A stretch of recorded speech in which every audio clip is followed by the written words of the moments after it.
Good morning everyone, this is Sandhya and welcome back to the channel. Today is Friday, 6th of Feb, and in this video we'll quickly cover the market recap, top global and domestic news, sector performance and key levels based on Ichimoku indicator. Let's start with the global cues. The Bank of England held the interest rates at 3.75%, but it was very close decision.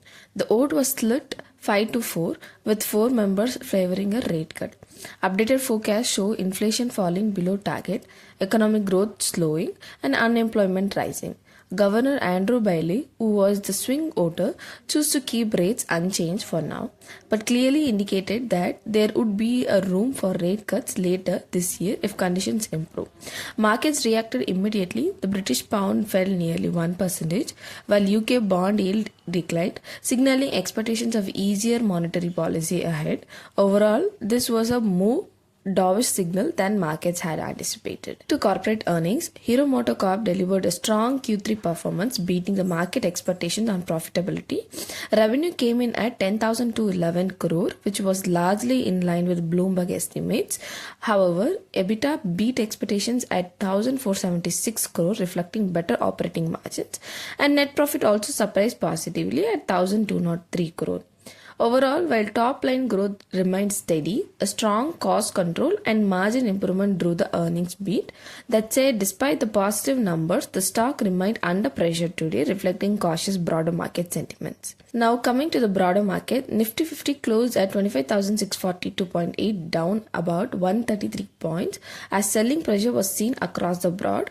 On the downside, key support levels to watch are 25,500 and 25,450 level. A breakdown below these would extend the weakness towards 25,200 and 25,000 level.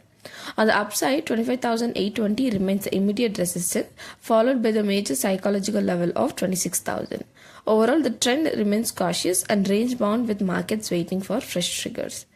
Looking for the Bank Nifty, it closed around 60,063, down about 0.3% amid profit booking and weak global cues. Despite this decline, index managed to hold above 60,000 level, showing relatively stability.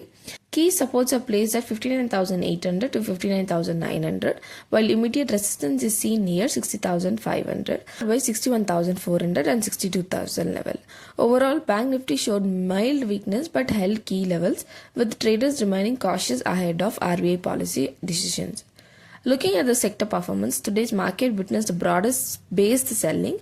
Metals, IT, auto, realty and consumer durables were the major laggards weighted on the indices.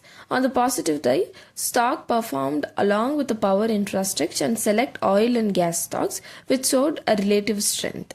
In terms of institutional activity, on the 5th of Feb, FII were net sellers, selling around 2,150 crore in the cash market. In contrast, DII stepped in as buyers with net purchase of about 1,130 crore, providing some support. On the month-to data, if you see, FII remained marginal net buyers, while DII continued to show some strong buying interest, helping the cushion the downside. Looking ahead, Bemmel, Posh, Crompton Greaves, IRDA, JK Tyres and Kalyan Jewellers are some of the key companies set to announce their Q3 results today.